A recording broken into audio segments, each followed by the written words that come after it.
Welcome back to Everyday Economics, the podcast that helps you learn about the economic world happening around you every day. I'm your host, Chris Krug, CEO of the 501c3 nonprofit, nonpartisan Franklin News Foundation. Everyday Economics, a production of America's Talking Network. You can subscribe to all of our podcasts at americastalking.com. To support Everyday Economics, please make your tax-deductible charitable contribution by clicking the link in the show description. We are recording this episode on Wednesday, April 17th, and join me as always, my friend, my colleague, one of the smartest people I know, Dr. Orphe Divounguy, PhD economist. Dr. O, there are any number of data points that you pay attention to for the purpose of just understanding, U.S. economics overall, and one of them is retail sales. And a somewhat surprising report that, while it seems like things are tougher in American households today, U.S. retail sales were up 0.7% in March, and that's from a report that just came out this week. I believe most of the reporters who focus on the economy came out with that story as that report was released on Monday, April 15th. Yeah, and by the way, the consensus expectations was a 0.3% increase on the month, right? And so 0.7% surprised everyone.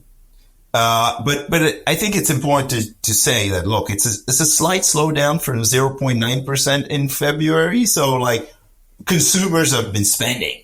But there was a really nice bullet point on the Wall Street Journal's story about this, and I'm going to pull this. This is straight from Eric Wallerstein's reporting from Monday.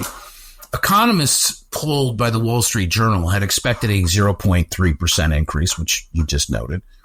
Excluding autos, and we can talk about that for a second, sales were up 1.1%. Economists had expected an increase of 0.5% minus autos.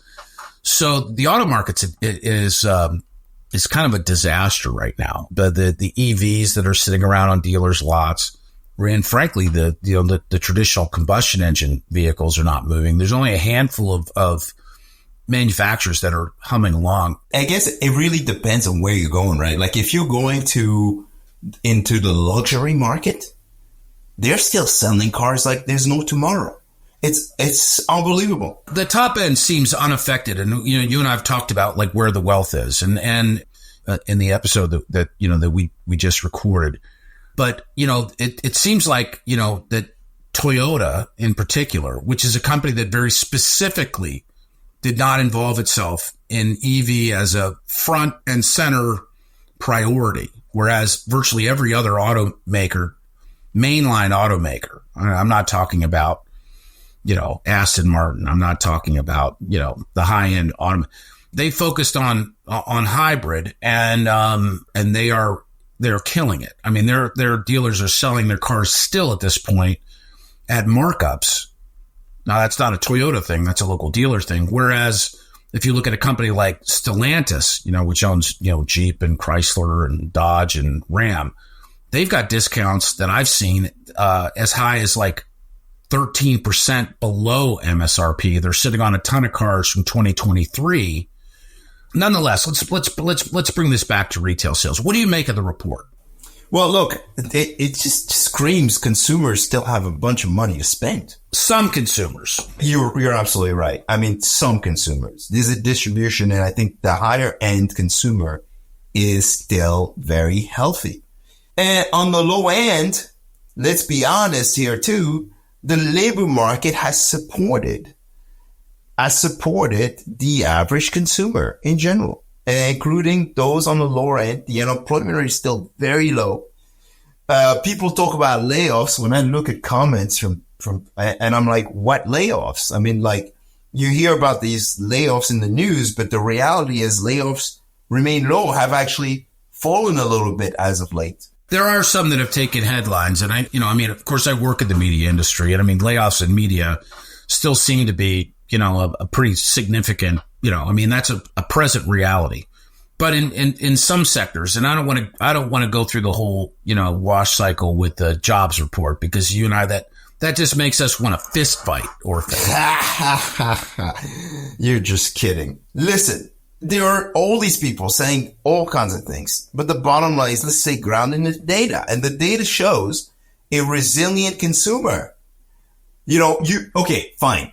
I looked at the New York Fed. The New York Fed has this quarterly report on consumer finances that shows basically that the credit card delinquency rates and auto loan delinquency rates have risen above pre-pandemic levels. A lot of repos.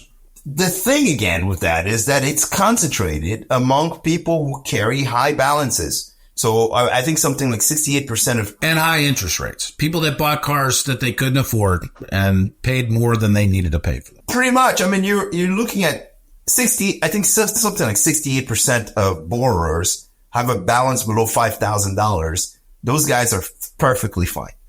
The guys that carry higher balances, both in terms of credit card and auto loans, are the ones that are having a harder time making those monthly payments.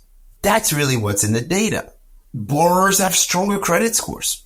Mortgage delinquency is falling, right? And so you have a strong consumer. They're sitting on a ton of housing wealth. The stock market I mentioned, up like 90%. What was it? Was it the S&P 500? If you just look at the last year, the Nasdaq's up 30%. The Dow in the last year is up 12%. And the S&P 500 is up 22% in the last year. We're in a current state of reckoning. In a very short window here. The last 7 days have been pretty brutal for investors. It was supposed to happen. It has to happen at some point. You can't keep going higher and higher and higher forever. Fair enough. And also, by the way, I want to add this for the doom and gloom people. Inflation's come down. Yes, inflation's still somewhat high relative to the 2% target, but inflation's come down tremendously in the last year or so. Tremendously. And so that creates, real wages and real wealth is increasing. And people have more purchasing power.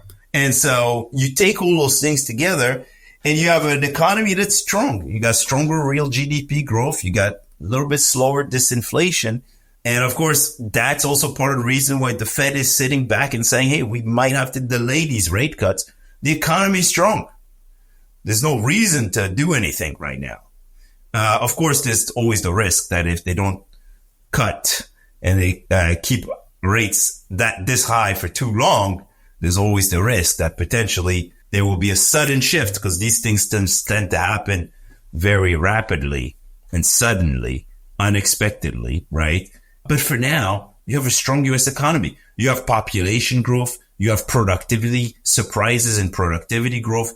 All of these things are making consumers are improving living standards. Consumers are feeling better and they're spending more. And that's what's going on here. Surprising because, I think most economists had expected, with savings dwindling, with inflation remaining higher than the 2% target, right?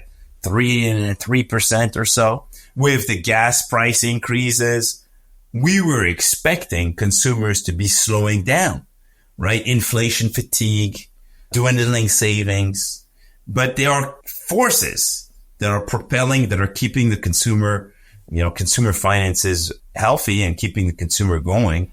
And part of that story is the strong labor market that we've had so far. Good summation. For Orphe Divounguy, this has been Chris Krug. Subscribe to Everyday Economics and dozens of other quality podcasts at americastalking.com.